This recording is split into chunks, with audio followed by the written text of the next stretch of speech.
Secret friends, unite!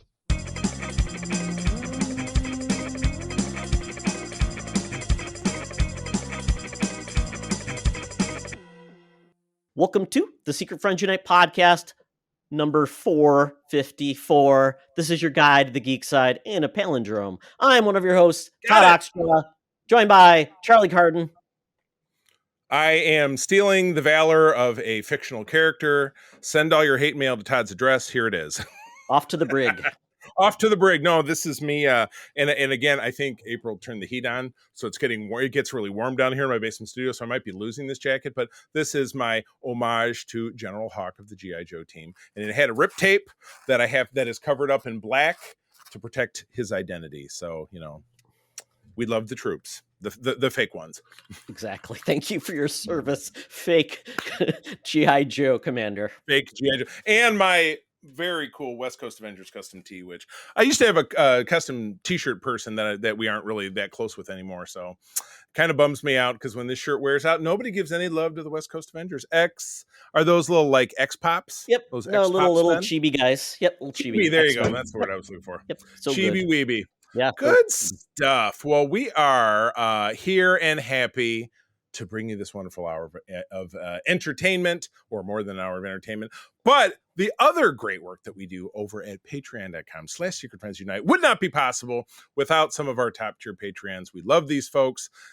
Gives us the chance and the fundage and the overall wherewithal to carry on to make some of the great fun stuff that we do. That would be on our Friends with Benefits level, Corey in HD, John Sedorf, the awesome Phoenix Sisters cosplay, Brendan Myers, and a brand new person, a co-host of Mark's over in Holocron, who filled in for me one week when I was missing it. I feel bad whenever I miss that show, but it's Mondays late. Sometimes my work schedule, I'm not away from home. So Mark always does such a great job of finding people to jump in and host with. He had Master Allen, who is a guy who loves lightsaber stuff, on this past week, and they talked for 2 hours, which I'm like, wow, that's too late at night for me. But you know what? It's cool. And if they enjoy it, I love it. But anyway, I'm talking about Asian Sith Mistress. We talked about her last time, gave her superpower, and we appreciate you. BFF levels, we, as always, have our OG supporters, the awesome Nias family, Sean, Stella, and Henry, and dear friend Missy Merchant. So thank you for what you guys do. Remember, you can go to patreon.com/secretfriendsunite for a free 7-day trial of our offerings. And if you like it, we certainly hope that you stick around. And there's a lot of sticking around going on in this cover that you found this week. Oh my goodness, Marvel 3000. What do we got going on here? Yeah, Marvel 3000 was a weird imprint. I didn't even know it existed at the time, but it did. So essentially, we've got the original Guardians of the Galaxy. It says, explore the Marvel Universe in the 31st century with the Guardians of the Galaxy. It says, this amazing Spider-Man on Mars. And we've got the Guardians of the Galaxy, which you will not recognize compared with the MCU Guardians of the Galaxy. But this is a weird group. I can't even necessarily pick out, because there's Yondu. He's kneeling. Yep. Is it Vance Astrovic or Vance Astro? Charlie 27. He's the squat guy, because I believe he lived on a planet with gravity that was very strong, so he became like short and sweet. Alita. You got some different ones here. Yeah, so. Nikki. That's just a Nikki. Ooh, Nikki. Oh, or like Nikki Computer Blue. Isn't that Prince? Yeah, Talon.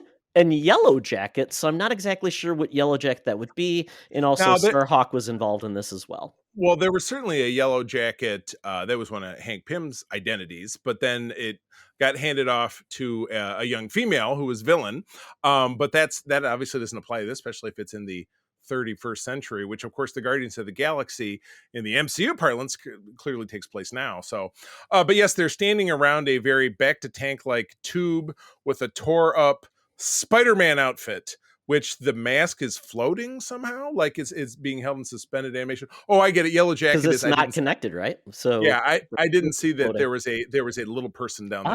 I saw that too now. Yeah. Yes, I didn't. But yeah, so it's a spider suit. It's tore up, and yeah, if they're on Mars, Spider-Man of Mars, wasn't Spiders of Mars? Wasn't that a Bowie album?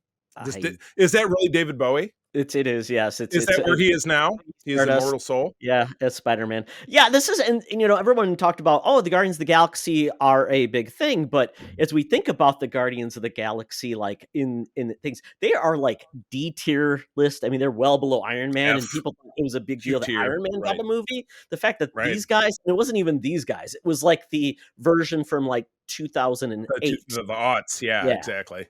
Yeah, which again, that's the only Marvel film that's really done gangbusters Yeah. since Endgame. I mean, Shang-Chi did okay, Yeah. but Guardians 3 was the only one that really blew the doors off. Yeah. And then, of course, now we have the Marvels being your lowest performer of Marvel in quite some good time. And hasn't there been some talk like, oh God, it was the worst film, worst performing film of all time? I still maintain it's The Flash, but then again, Indiana Jones was right there, so I don't know. Well, it's definitely the lowest performing MCU film because now it's below, I think, Hulk, which is funny because you think like that came out how long ago, and Marvel wasn't even really a thing at the time. 15 So years ago, yeah, and coming off $1 billion of Marvel, Captain Marvel, to go that low, it's kind of crazy. Yeah. But just imagine, Charlie. I don't think we've seen any of these characters. No, didn't we see? Starhawk was Correct. Stallone in Guardians 2 and 3. Correct. But yeah, some of these characters, just like I said, the two in the background there with the big hair. Yeah. Even Yanu doesn't even look anything at all. Like, right, with the flowing cape, and he was kind of like a Native American type character, right. They Native. And Martin X isn't even in this either. Martin X is the guy, the sparkly dude, who was it was Lex Luthor in the movie. Who's the guy who played Lex Luthor in Smallville? Michael Rosenbaum. Yeah. Yeah, he was the voice. And then, I love the end of Guardians was great with all those cameos. Michelle Yeoh was one of the Ravagers. Just good stuff. All right. Well, enough down the Guardians rabbit hole. But Todd, I have a prediction. I think in the 31st century, you won't be here. I won't be here. Cockroaches won't be here. But I think our senior news correspondent, Madam Webb, absolutely will be. Still talking about the latest scoops without a shot of you-know-what. Down at the corner of Hollywood and Vine, if it still exists, if California doesn't fall into the ocean. So let's go see what she's got for us this week. Now it's time for Madam Webb's Rumors and News. Take it away, boys. Thank you, Madam Webb. Madam Webb, I know this is your time to shine. You're getting ready for the holiday season. You're figuring out how to unlock all of those red cauldrons to take the money out. You're getting a dog. You're putting on your green costume. You're getting ready to be the Grinch. So, wait a second. That's the Grinch. Oh, there you go. Well, awesome. Charlie, it was basically inspired. The Grinch was inspired by her. Dr. Seuss and her went back, and she ripped him off. So... Yeah, and then they had a torrid love affair. My God, most people don't know about that. You like the green costume she wore. It's the truth. Oh my God. Well, we kick off this week's news with some sad news. We lost a titan of the industry this week at age 101. So gosh, even a little younger than Madam Webb. But we're talking about Norman Lear, pioneer of television programs like All in the Family, which was 50 years ago, which is just staggering. So he was in his 50s when that show came out. So that was even potentially later in his career. Also gave us Good Times, which was just a biting commentary on life on that side of the line in the housing projects of Chicago. What the Jeffersons, of course, which is what spun off All in the Family. But yeah, for you to look at him, he looks like anybody's grandpa. You know what I mean? Your grandpa or my grandpa. So it just kind of looked like a regular old kind of general issue white guy, but had such lasting thoughts and processes. Yeah, Maude, Mary Hartman. What else? What are some of his other big programs? Jeffersons, I believe, because that was a spinoff of that. Yeah, exactly. Maude, I believe, was a spinoff. One Day at a Time, Sanford and Son. There we go. Yeah, so he had like half of his work was about the urban Black community.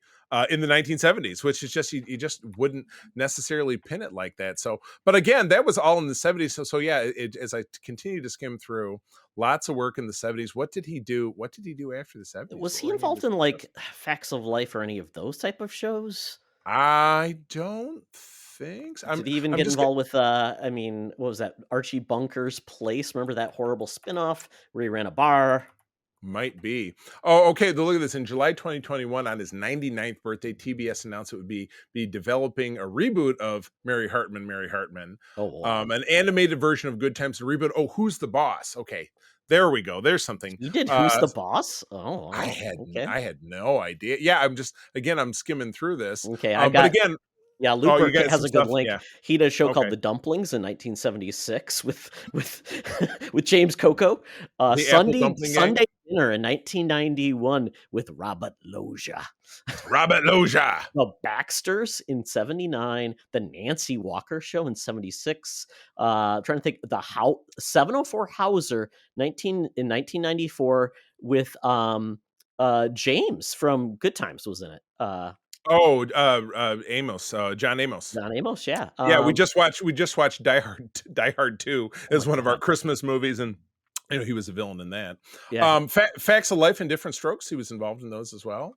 He did something in 1997 called Channel Umpty 3.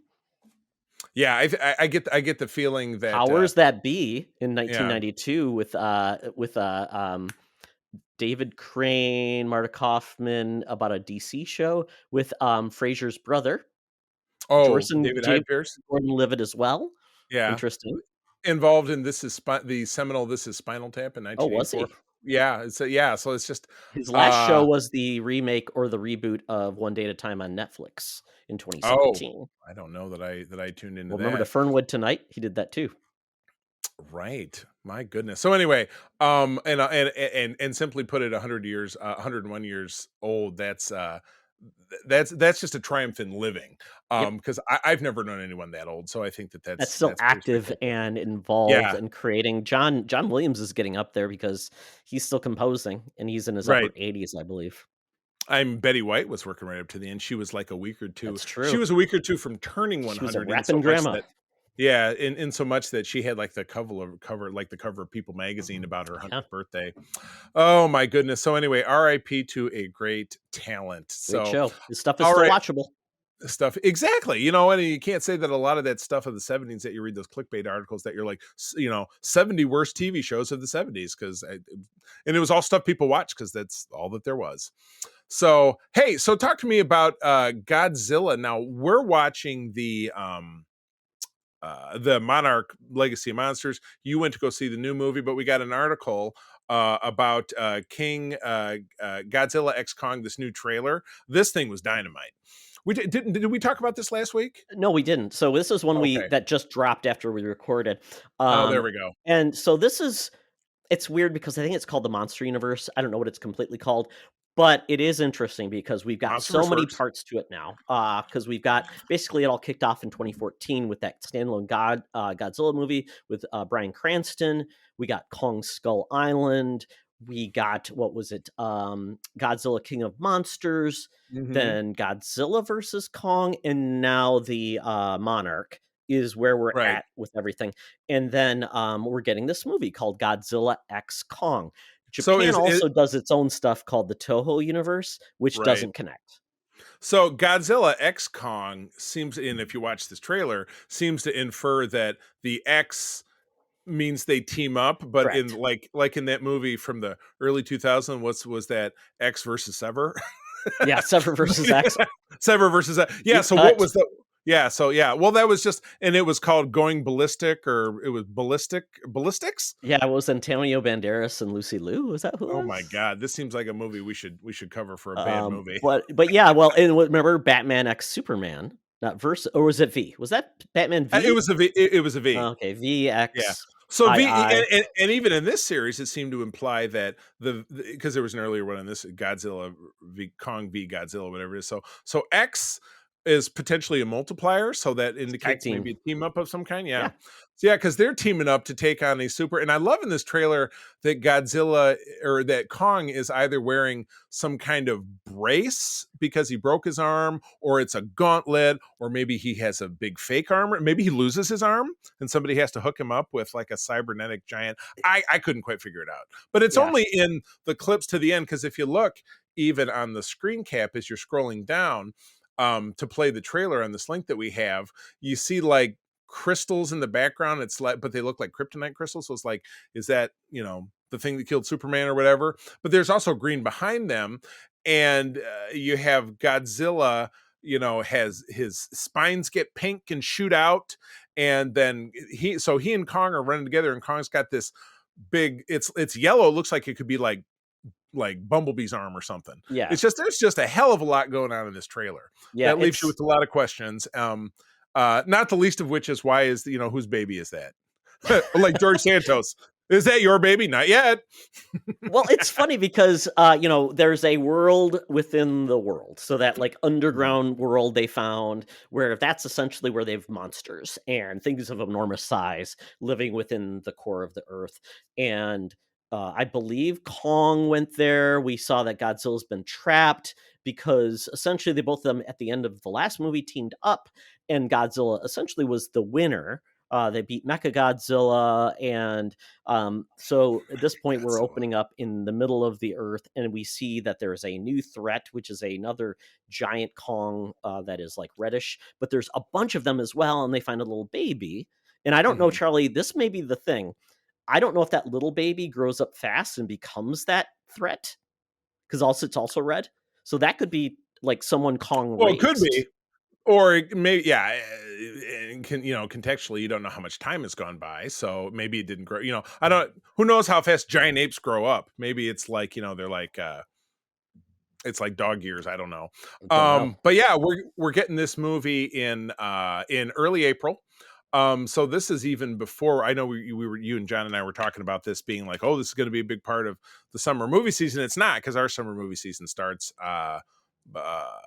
the beginning of May, right? Or something like that. Yeah, Memorial Day. No, not Memorial Day. Beginning of May.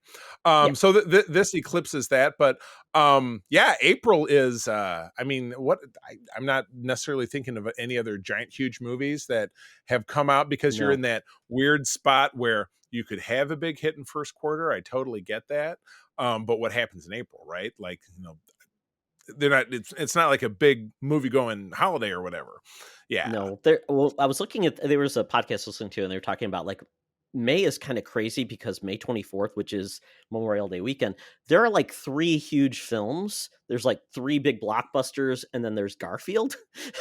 So like, I think something will have to move out of there because it doesn't make any sense to have 3 big movies. So it makes sense to move something to April to offset it. But yeah, this is going to be a bit. I mean, it was funny because the last Godzilla versus Kong movie, it was like one of the big like post-COVID movies to actually do well. Oh yeah. So it kind of generated some things. But I don't know if you saw the joke about this trailer was the fact that the way they're running, it kind of looks like weird, because normally Kong, you get him running, but Godzilla normally doesn't run that way. So it felt like it was like he's too unwieldy because he's got the little T-Rex legs, right? Because he doesn't have big. He's mostly arms, bulk as opposed to.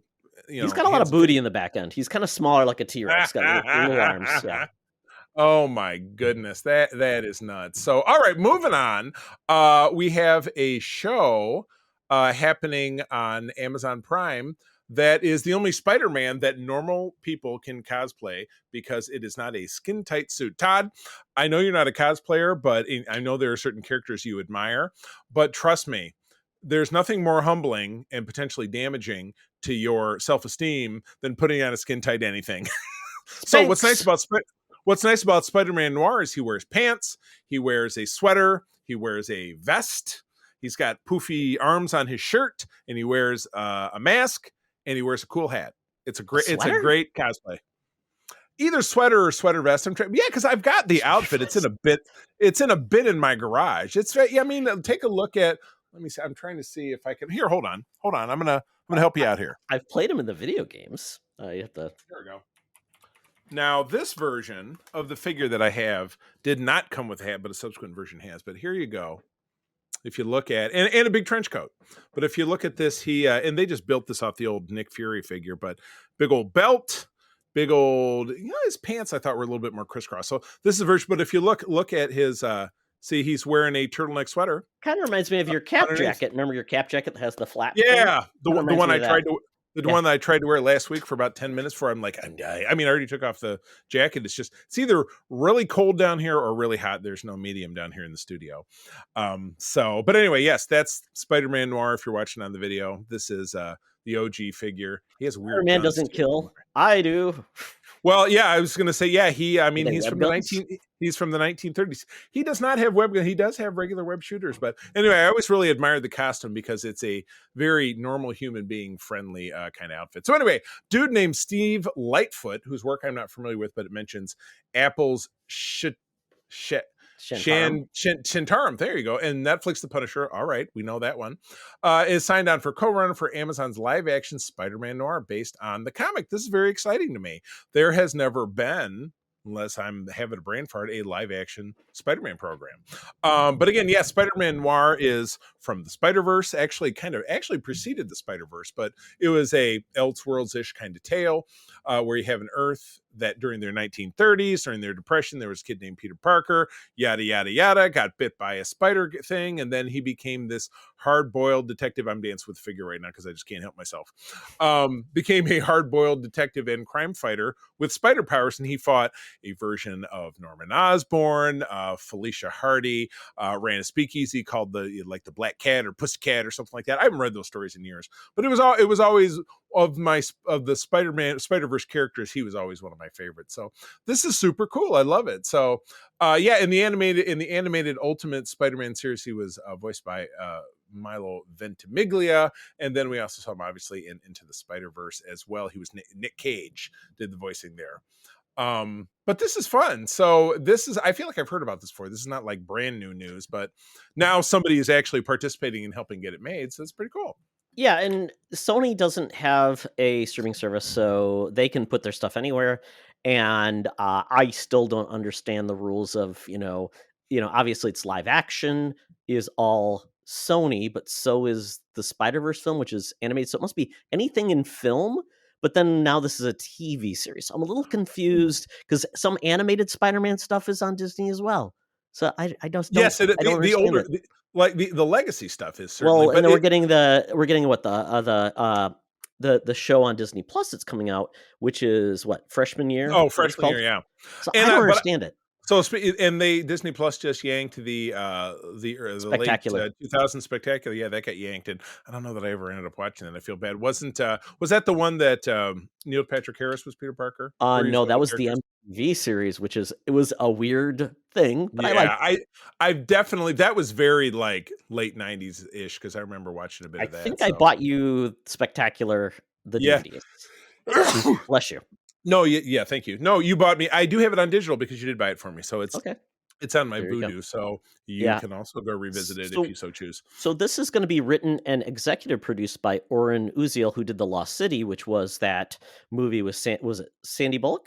Was in that movie? Sandy Bullock and Channing Tatum. Yeah. Wasn't that them? Yeah. Yeah, so maybe this is where Sony can do well with Spider-Man in a different, not being a movie, not being horrible, maybe doing a series could be work. I don't know. I'm just hoping, because Spider-Verse is the only thing that is good, and then it's like the rest of the spum better.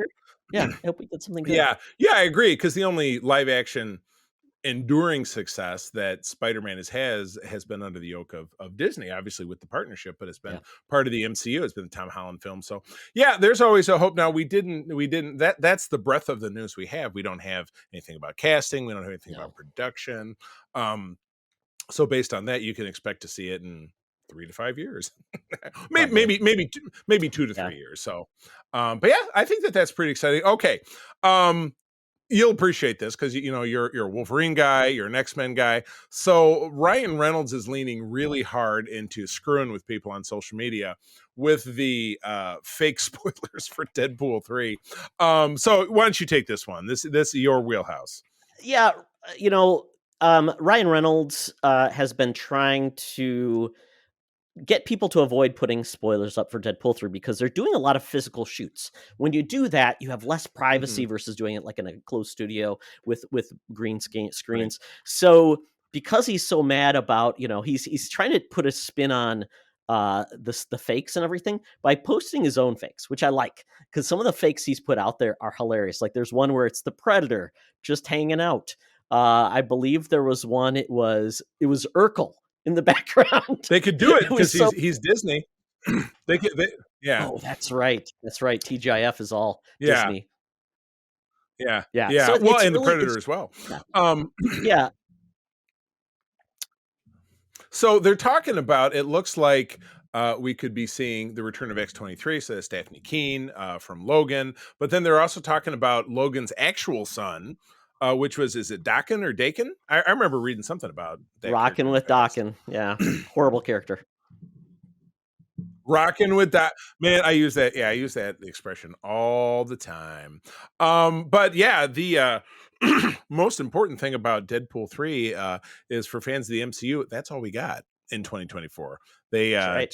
because of the meritorious writer strike, which again we strongly support, and I'm totally fine. But yeah, the last time we had a year that had no MCU content at all was 20. I think it was 2009. 2010, one of those. No, because Iron Man 2 came out in 2010. The first Iron Man and Ed Norton Hulk came out in 08, so in 09 they had nothing. So yes, there is a year in recent history where there was no MCU content, so I know everybody can just chill out. At least you know what, at least it's for a good reason. So yeah, so this should be a blast, and this will be in July. We'll get this movie, so that's fun. Yeah. I did not know exactly. that they confirmed this. Did you know that I didn't know any of these casting? It says here in this article I've got, it says also been confirmed is Jennifer Gardner as Elektra, Wesley Snipes, James Marsden, Famke Janssen, Patrick Stewart, Ian McKellen, Daphne Keene, and even singer Taylor Swift among those rumored to appear. So are these all true? It's gonna be Dazzler, right? It says it's confirmed and it's a decent source, but I mean, again, Deadpool is real famous for its, fast fire cameos. Remember in the second one how he was in the X-Mansion and behind him was the open door and it had all the first class X-Men and then he just pulled the door shut. So, but that, that's a cameo. They were ostensibly they were all in the movie then. So I don't know, but at least it'll be fun. And it's a big tilt because this is a Fox property that is transitioning over to Disney Marvel now that's wholly owned, and it's the first one, and you just believe in your heart it's still going to be fun. And isn't that really what matters? And then maybe that's what Marvel needs. Maybe they need like a resurgence of something that's not the formula they've been using. This is fully on Deadpool. I mean, R-rated. Yeah, because the formula is death. I mean, look what's happened in the last. My God, Endgame was 4 years ago. It was in 2019, almost 5. It'll be 5 by the time this rolls around. And what do they have to show for it? They peaks and valleys, but a lot of valleys. You know what I mean? So yeah, it just you can't don't make me bust out my pizza analogy because I don't need to say it because you already know it. But I'm right. Yeah, you keep feeding people the same thing. Eventually, it's going to be like, I'm good. I can wait. I can go watch Godzilla. Or I can skip go and watch. Yeah, and again with the proliferation of this, it's the snake eating its own tail. With the proliferation of Disney Plus showing that same stuff, people are like, nah, do I want to spend $100 to take my family to the movies? Or, it seems like those windows just get even shorter. And then, day and day, like when we were in the middle of COVID and we got, Black Widow, that just, I don't know. I could go on, but I think you get it. So hopefully this is something that helps restore balance, a break to the program. Balance to the force. Well, I'll jump on this one. And again, Todd, I know this is not your world because you're not a figure guy, but there was a fan stream by Hasbro this week. The only line that I really collect anymore at all is the G.I. Joe Classified. Obviously, I talk about it all the time. But they did their biggest pre-order drop yet. It's 2, 4, 6, 8, 9 figures. It's like the old days have returned. Usually a wave of something in modern parlance is like 3 or 4 figures. So this is over twice as big, 1.3 times as big. But no, we got drops for it, and a lot of these were pretty much previously known because they've been, it's a digital render, it's name only. But going from left to right in this image, we have bookending these 9 figures, we have a 60th anniversary generic soldier guy, and then at the other end we have a 60th anniversary generic Navy SEAL guy. easy pass for me.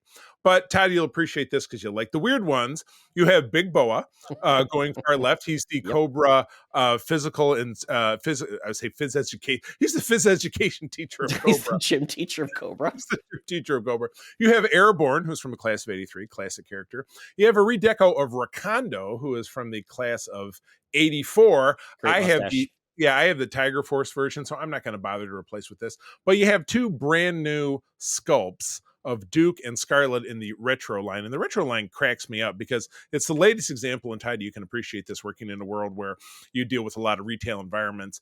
Walmart had the exclusive rights to a series of 8 figures that were redone in a retro style, and they completely bungled it. I mean, I picked up their Lady J yesterday for $5, and it's a $25 figure because they can't sell them. But I grabbed a couple for my toy store because I have toy show next weekend. These are beautiful, but they're no longer retail exclusives. They're being sold on the regular market, and they're fantastic. I'm really excited about these. Next we have Quick Kick, and again this borders on I collect from the 82 series to the 85 series. Quick Kick was an 85 series, but he is still very weird because he's a guy with no shirt and no shoes, No service. and some throwing stars and a big sword. Then you have the Techno Viper, who's kind of weird, but he's out of my range from the 87 series. So these are all pretty sweet, and they're all pretty easy to find. So Todd, you're not a figure collector. I get it. But if you were to pick one of these, I think I already know the answer. You have to choose one to buy. What's it going to be? Oh, wow. So many choices. Well, I don't understand him, and doesn't mean I can't love him, and that is Big Boa. He is Todd, weird. it's like you and me. Don't understand you, but I do love you. But one call out, Charlie. Why does Scarlet have like 2 extra ponytails? I don't understand that. It's weird because you're looking at the pictures at the bottom. Oh, there are no. Oh yeah, there you go. Okay, because that's a great question. I think potentially that if you put her like in the Dragonfly, which is a HasLab that's going to come out next summer, then it won't fit. Yeah. Even though what's funnier about the Dragonfly, which April and I actually bought 2 of them because we're going to hang on to one and sell it eventually. One of the unlocked characters, you'll appreciate this, is a Scarlet knockoff from like the South American market called Glenda. Which was not a character I was aware of at all. And when you read her bio on Joepedia, they were like, Glenda was blah blah on this mission. At the end of it, she got killed. I'm like, well, then why is she a figure? We never knew about her. Charlie, never forget. We're not. But yeah, Scarlet's a great example, and she comes with just a shit ton of accessories. She comes with a crossbow with 4 different arrows. Shit. That's one conundrum, right? She has a little side. You see the side pocket thingy? It goes in there, so it's like a holster for arrows that she wears on her waist. Which I think is I didn't know that was a thing. Well, I mean, like you as a collector, they always come with a ton of shit. Where do you pull the shit? That's a great question because I pulled a Cobra Commander off my shelf this morning because his tank is coming this week, and that is Cobra Commander with it. I have little snap lid bins. Snap lid bins.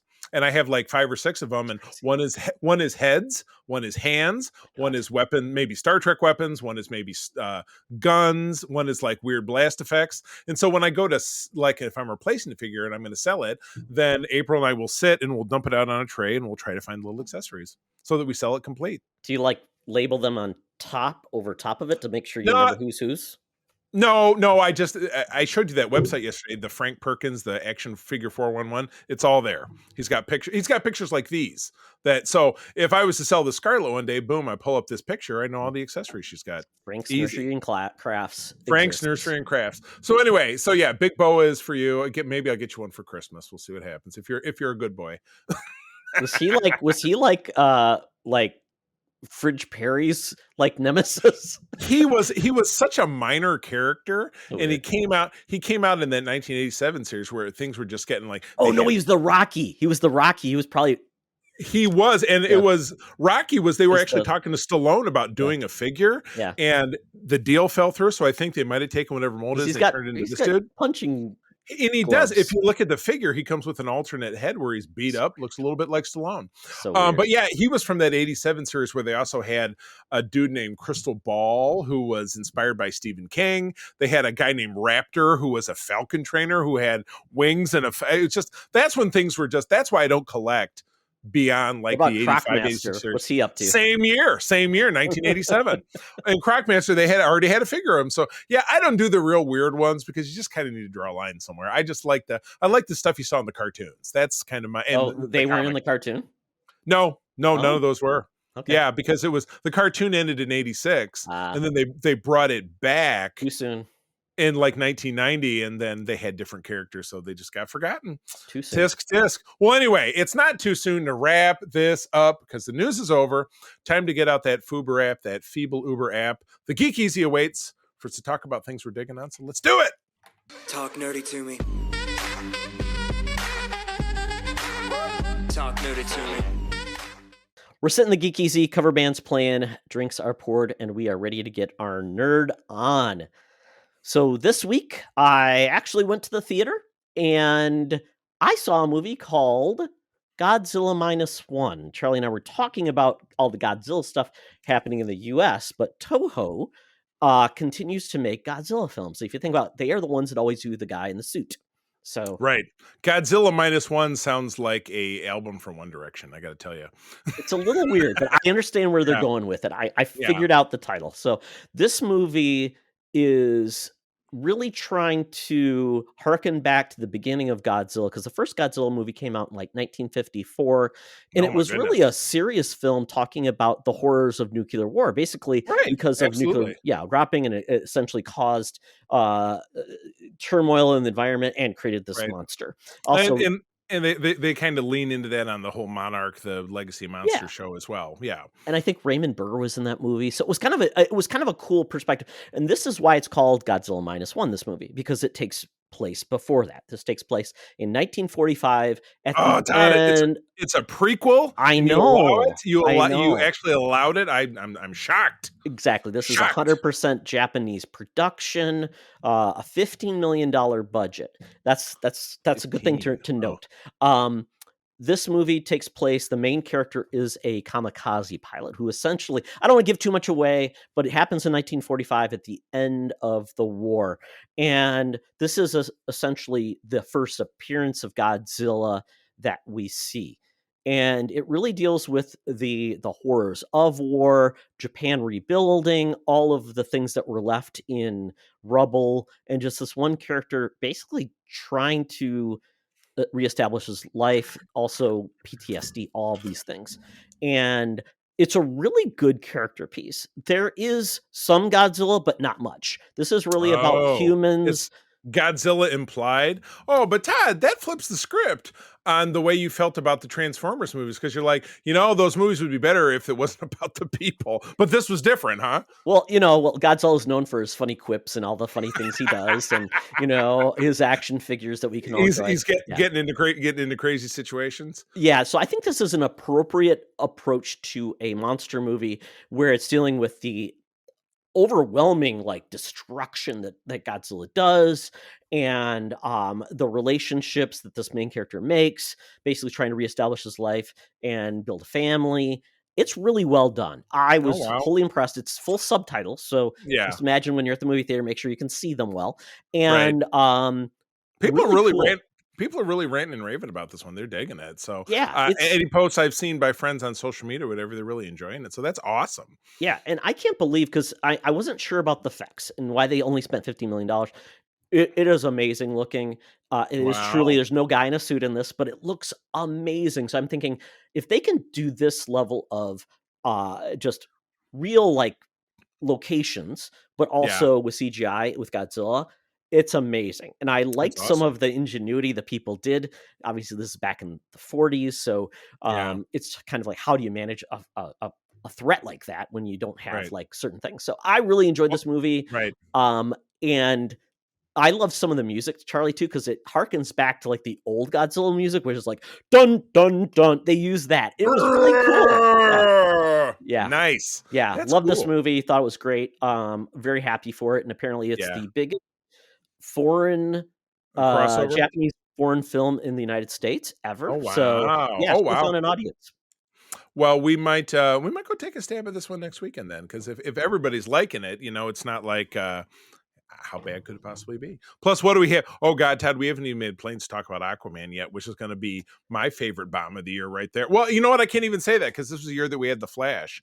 But I wanted the Flash to be successful. Well, Where Godzilla, I just don't. Or Aquaman, I just don't want to be successful. So I think I'm going to be very pleased.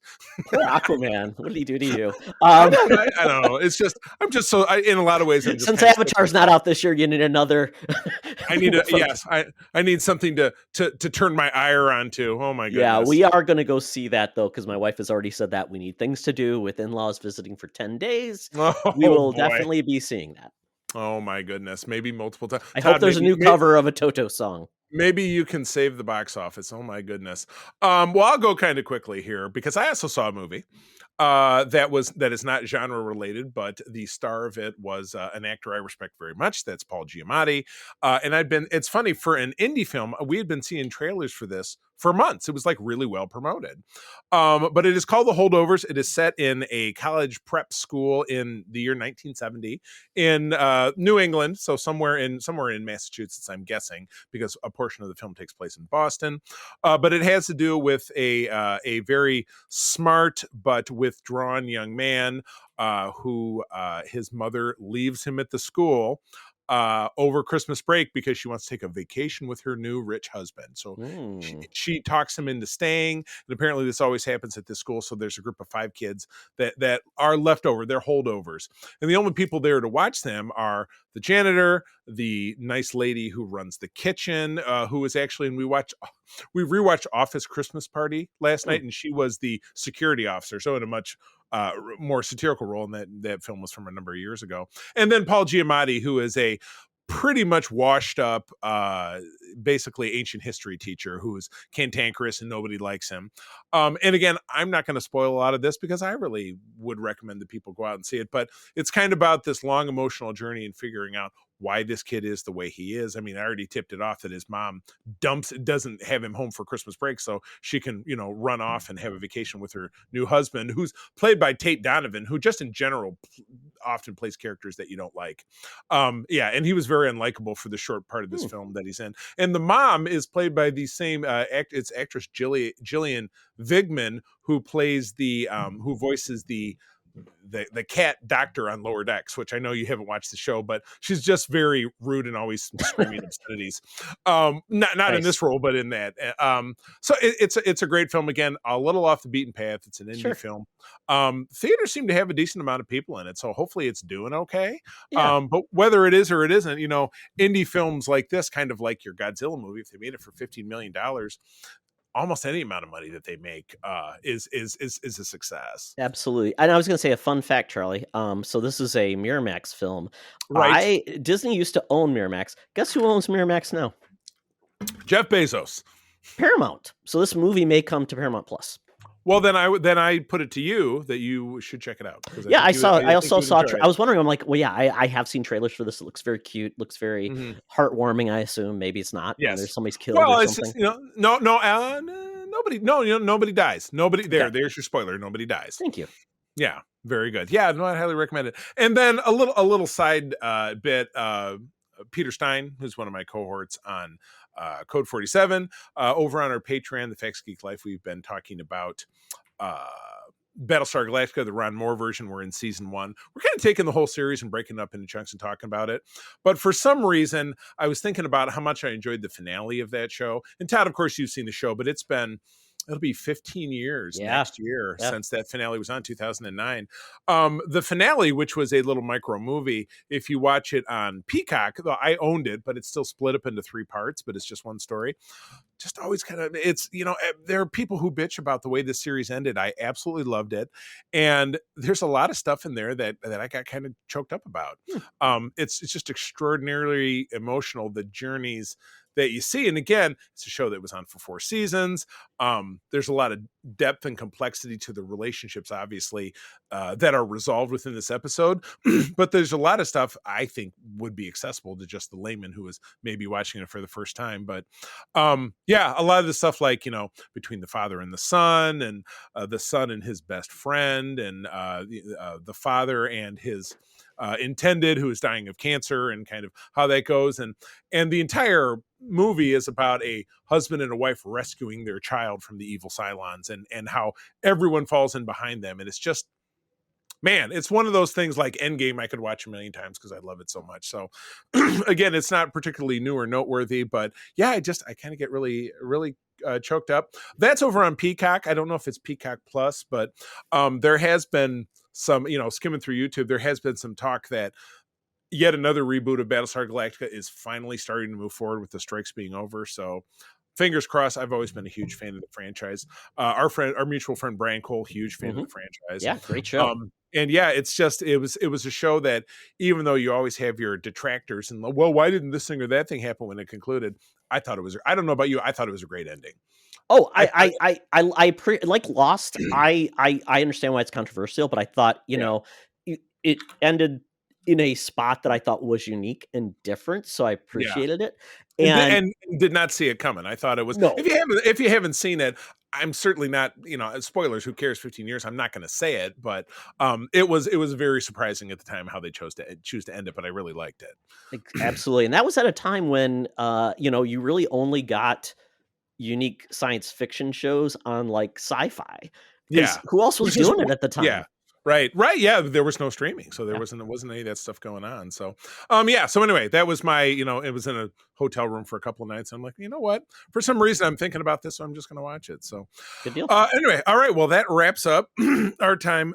My good, I'm see how verklempt I am thinking about Battlestar Galactica. But this wraps up our time in the Geek Easy. Time to skip out on the check again because I know they spit in my Tom Collins. But we've got to get down to Australia. Got to get out that Air Qantas app, Hologram Tina, and the Mutants Await to talk about a holiday horror film. Let's do it. Hey, Secret Friends Unite, let me tell you about Zencastr. We use them for our show, and now they're supporting us. Zencastr is now the all-in-one solution making podcasting easy. It's the ultimate web-based podcasting solution. Provides high-quality audio and video podcast production and hosting. With a full suite of professional tools, podcasters can seamlessly record, produce, and publish studio-quality content, all from one dashboard. Being a creator has never been easier. And we chose Zencastr because of the ease of use. High quality output, and it makes it super easy for our guests to come on. We had multiple solutions we tried before, and Zencastr has just been the best fit for us. Why Zencastr? It's now super easy to record a podcast with Zencastr. Log in using your browser and start recording a high-quality podcast right away. Record studio-quality sounds and up to 4K video with your guests. Feel a sense of zen knowing Zencastr's multi-layered backups ensure you always have your recordings in the highest quality, even if the connection is unstable. Have you ever worried what you sound like? Zencastr's post-production process makes you sound buttery smooth. It automatically removes those ums and ahs in your recording. It removes those awkward pauses in conversation too. Set the right podcast loudness and levels while reducing background noise with the click of a button. So if you're interested in making an easy, high-quality podcast just with the click of a browser button, go to zencastr.com/SFU and use our code SFU. You'll get 30% off your first month of any Zencastr paid plan. I want you to have the same easy experience I do for all my podcasting and content needs. It's time to share your story. Now back to the show. Welcome to another edition of Thunderdome! Thank you, Tina. The mutants have been gathered for a topic or a game to be entertained. And we're doing a little shift, inspired probably by a podcast now Charlie's a fan of, is just like I have. It's called We Enjoy. They are doing... I thought you were going to struggle to remember what the name of it was. No, they are doing... They're doing horror films around the holiday season. So they're doing some different... I have not tuned in a couple weeks, but it's there. But sometimes I get to a point with all of my travels, I listen to podcasts for maybe 2 or 3 days, and then I just need some tunes, and then the week is over. So sometimes I miss theirs, but I do. And those guys, what were their names again? Eric and Matt. Eric and Matt, yes. And I know you should reach out to them again, see if they'd be I interested in will teaming see up. if I can do that. But All they right, you did should. Anna and the Apocalypse, their first show of that season. We did that show last year, I believe, which we had a great time with. It's the musical. It's Scottish, and it's got zombies, high school. Oh, yeah, Yeah. Really enjoyed that one. They're doing Black Christmas next week, which is one of the first slasher films from 1974. Oh, gotcha. Fun fact with that, the director of that also did A Christmas Story. Bob Clark is his name. Oh, gotcha. Yeah. So we did sample again Violent Night this year. We bought it because I just absolutely love that movie. great movie. Yeah. Yeah, great flick from last year. Yeah. Was that last year or the year before? I can't I remember. think it was But last year as well. Yeah. Great time. But yeah, so I've been enjoying, and I did want to see Thanksgiving. Didn't get a chance to see it. Hopefully, I'll be able to watch that. Right. Days too. But I'm enjoying these themed horror films. So I thought, it's Christmas. We don't have a lot going on, so we'll do a couple of these for the end of the year. So the first one we're doing is called "It's a Wonderful Knife." This movie is currently streaming on AMC Plus or Shudder, depending on what you have. You can also buy it if you want. And this film takes the trope of, well, I'll give you the synopsis. After saving her own town from a psychotic killer, Winnie Carruthers' life is less than wonderful. When she wishes she'd never been born, she finds herself in a nightmare parallel universe where without her, things could be much, much worse. Director is Tyler McIntyre, and the cast includes Jane Widdop, Jess McCloud, Joel McHale, Catherine Isabel, William B. Davis, Justin Long, and some other people you've never heard of. That it trailed off and it got cut off. And that's appropriate. Jimmy O. Exactly. Aiden H. played by Jimmy O. Yeah. So the best way I could put this movie out there, Charlie, and I think you may agree, this feels like at the level of production of a Hallmark movie. We did actually, and it was my mother who cajoled us and like, Jonathan Frakes is going to be starring in this Biltmore Christmas, which we watched. Wonderful. And it was kind of fun. Bob Picardo, who is was the doctor on Voyager. We've met him several times at cons and on the cruise and everything. It was in it very briefly, and like that was fun. But yeah, the Hallmark movie, we actually watched one. I'm not sure it really was a Hallmark movie, but it landed on either Netflix or Hulu, and it was like Jingle Bell Christmas or something. It was painfully Canadian, not to knock our friend Mark, our favorite Canadian, but it was filmed in Manitoba. Everybody had the terrible accents, and it was just so cut by numbers. And at the end, it literally ended at a school dance with the two people who had been fighting love the whole time finally having a dance. And this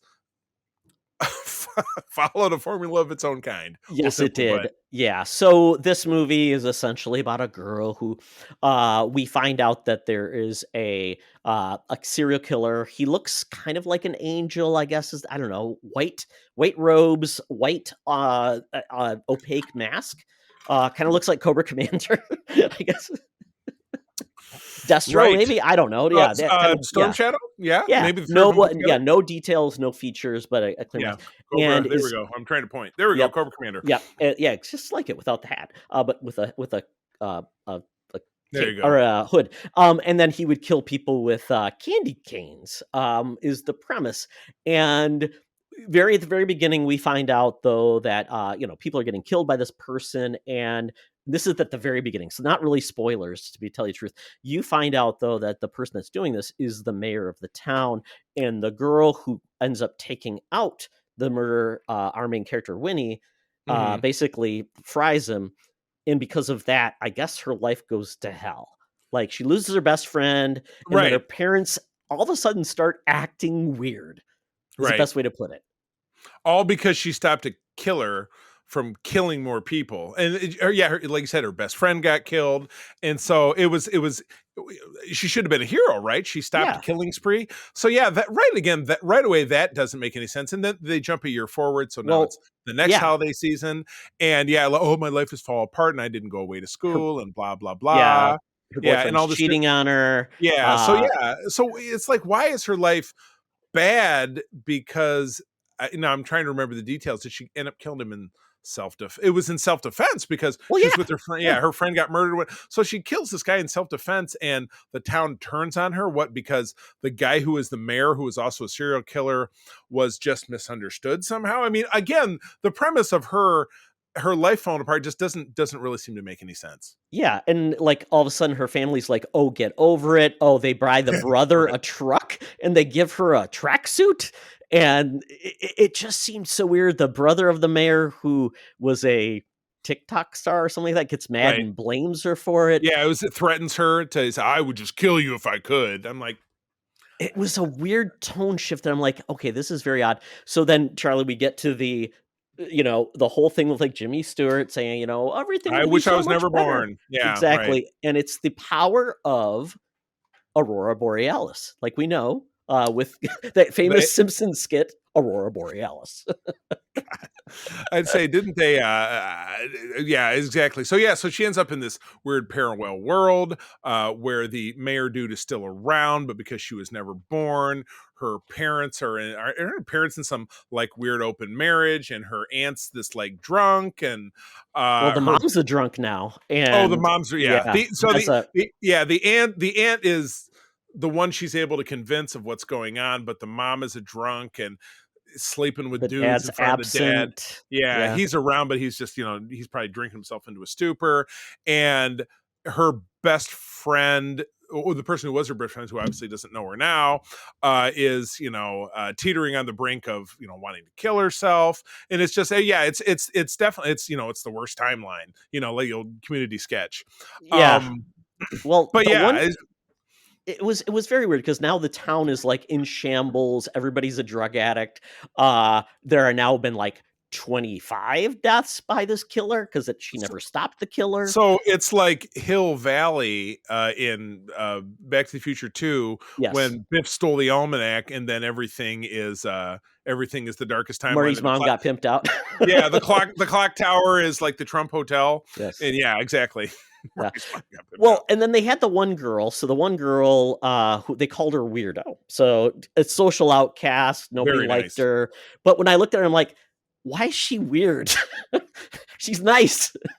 Right. Well, that's obviously weird in it's Bizarro world.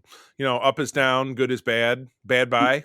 Yeah, so she becomes like the ally of our main character. They were never friends. No one knows our main character, so she's trying to stop things from happening. And she finally comes to grasps and figures out the what caused this was basically wishing upon Aurora Borealis could change things, and so she has to figure out how to revert it. So she thinks if she kills the killer, that everything will work out and we'll get back to the life that she was horrible for her. Yeah, exactly. So we get to, obviously we're moving forward into the third act, and she figures out, like you said, that she can get back, but how and why, and then they throw in, so you have the two best friends, two girls that share a kiss at some point, that I felt was like, why did they? That was not a part of the. Yeah, there was no romantic subtext to any of that, and all of a sudden they have what is a very romantic kiss, and that essentially is, again, it just seems like it's not a part of the plot. Came out of nowhere. Yeah, it came out of nowhere, and it's like, did they throw it in there for some kind of shock value, which just drives me nuts, because I throw in something romantic no matter who it is if it is relevant to the story, and it had no relevance to the story. They were friends, but Todd, we're not going to get into a situation where it's life or death and then we're going to be making out. Sorry, I don't think it's relevant to our friendship. I hope it doesn't break your heart.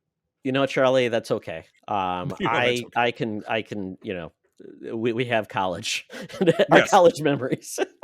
The Ether Bunny. It was an experiment. No. And it was because they did flip the script in a couple of ways, which, once again, the tones of this movie, the jumps, the leaps of faith of what they went through. I mean, the fact that there was a switcheroo on who we thought was the killer, and then we get to the fact that there's this weird, like, supernatural cult that really came out of nowhere. And I get to that bit, and again, you and I were just talking that neither of we both watched this, but we didn't really pay attention to it. You were watching on a computer. I was in my hotel room. I was working on something else and would glance up, but we got to this part, And also, also I had this TV that would overheat and turn itself off, so I had to get up and plug it back in. What? Yeah, I know. Oh I my wrote a gosh. nasty note. I wrote a nasty note to the people at the Thank God Hampton. you didn't start a fire. The Hampton and Troy, they got a very nasty note. But it happened during this scene. It happened a couple times. I stayed there for 2 nights, but it happened then, so I had to pause it and go back, plug it in, and boot it up again.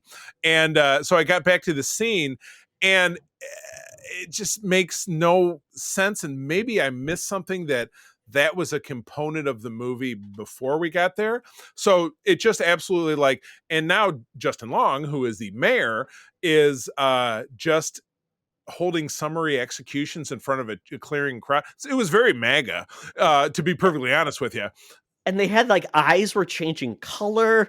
Like it was very weird. And there was no explanation for it. What was causing this? And to your point, people were dying. And Right.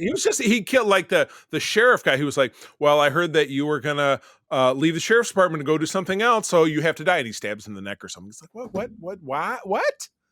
I mean, and Justin Long, who I mentioned, I'm like, I've always been very willy-nilly on the actor Justin Long. Sometimes I like him. So maybe it's because he was in that Kevin Smith movie Walrus. I hated that so much that I can't really shake loose that image of him being a walrus. But he was weird in this movie because he had the big hair helmet and the fake teeth. Yeah. And it's just, he was kind of disturbing to look at. And then you throw in that scene again, you just had a lot of stuff in the third act of this film that it just felt like they were throwing, darts at a board that say lesbian kiss or, public square execution or something. Misdirection of a bad guy, which exactly. I get the misdirection. Maybe that's okay. Sure. But, and this is not an expensive movie, obviously, but it doesn't change the fact that somebody wrote this.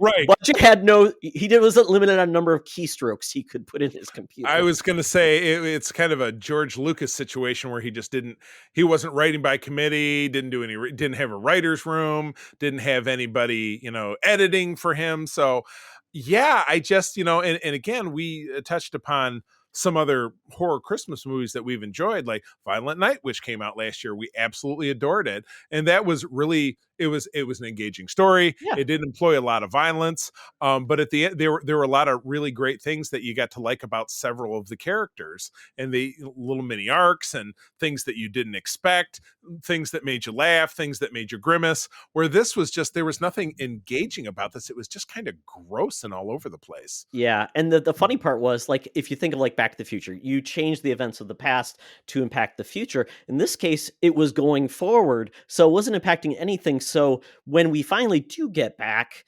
everyone's changed, become better people. Her life is good. Did she go back to like a whole year, or did she go back to where she left? She went back to where she left because it was the same Christmas. But everything is fine. Yeah, right? Like they all of a sudden said, "Oh yeah, we shouldn't have told you to get over it," and "Oh wait, here's a new camera that we didn't give you," and the other part. Yeah, she runs off to see her friend so they can spend a day together. I'm like, oh, they're going to have a kiss now. And that plot line from the previous thing is going to have some payoff. And it didn't. They just ended up running, walking in and hanging out and watching movies or something. It's like, oh, well, I guess, but how did she remember? Like nobody else did, but she did. I don't know. Yeah, you're right. There's no, there's no rules. That's the problem with a lot of movies. If you set the rules and you establish them and you say this will happen and this will happen, but once again, this movie, I feel like they had a good idea and then they didn't have anything to follow up with execution. Right. Proof that that step one has to have a step two, and you don't jump to step three, which is cameras roll. And no clever kills, really. There was nothing like, somebody jammed a candy cane through somebody's mouth. That's not clever. But it wasn't like, they had like the electrocution scene, which went on for like 15 seconds. And I can't remember if that was the final kill, but it was just it was almost like it was like Mission Impossible 2 with Tom Cruise whipping the gun around on the bike. Take 7, take 8, take 9. It was just, they hung on him and like, here's him from the side. Here's him from the top at a 45-degree angle. Here's him from the front at a 15-degree angle. They just kept going around doing that same shot like it was the money shot of the film. But it was like, I mean, you're right. They could have done something cool, like he burst into flames. Well, Christmas lights are what electrocutes the person, or Yeah, exactly. impaled by a falling Christmas tree. There's so many like things you could do. in Violent Night, they had clever kills, like all the Home Alone stuff, and the guy with the bowling balls and like I said, rewatch that movie because Great it was movie, great on a rewatch. So hey, you know what? I don't fault you for picking this. We definitely got to take a sample of what's out there, but so if you were to give this one a rating of 1 to 10 strings of Christmas lights, where do you land? No pun I'm intended. giving this 3 ghosts of Jimmy Stewart. Jimmy Stewart's rolling around in his grave. I will give this 2.5 broken candy canes. So that's 2.5 broken candy canes. You had to break one. They're all broken. Fruitcake, maybe we should have gone with that. They're all broken in different segments that add up to 2.5. Yeah. This was not, it wasn't fun. Where it wasn't fun or interesting. Where Violent, like I said, I keep rolling it back to Violent Night because that's what we watched this time last year. I thought was fun and interesting in its own ways. Where this had none of those. Well, hopefully the next one will be better. Right, exactly. So, are we keeping this going? Are we going to do another one next week? I think so. Yeah, I gotta look really quick, but I think I have a list, Charlie, that I made about like holiday stuff. So, I'll see which one you want to do, and that's obviously readily available. We can hammer up pretty quick. Yeah, I'll give it a stab. Well, with that, it's a little bit of a shorter program this week, but that is the end of the road. So, Todd, where do people find you out there? They can follow me on Threads and Twitter at @TOxtra and at Secret Friends Unite on Threads as well. And Discord, which is where I'm very active. I'm also getting more active on Threads. You can find me there and on Instagram, C3 Carpenter. Just go ahead and spell it out. And again, our SFU Discord, we're very proud of that network and how we're continuing to grow it. But as always, my wife April and I do run the USS Grand Petoskey. That is one of the biggest chapters of the International Star Trek Fan Club in the world. We are based here in West Michigan, but we've helped grow chapters all over Michigan and Eastern Canada, of which I'm actually responsible as regional coordinator for that fine group of people. If you live in one of those areas or wherever you live, if you'd like to learn more about SFI, please give us good googs or just go to sfi.org or the Grand Petoskey website. Reach out to us and I'd be happy to help you out. So, well, cool. Friends, as always, thank you for joining us. I'm going to tell you that sharing is caring and to keep on trucking. Be the hero, not the villain. In a truck. Ho, ho, oh no. This podcast is part of the Secret Friends Unite podcasting network. Visit secretfriendsunite.com for more great shows, articles, news, reviews, and more. Secret Friends Unite podcasts are available on Apple, Google, Spotify, and other podcast services around the world. If you'd like to be part of the conversation, you can join us on Facebook or our new Discord server, or follow @SecretFriendsU on Twitter. Please subscribe to Secret Friends Unite on YouTube and visit our merch store at tpublic.com. Just search Secret Friends Unite. Thanks for listening.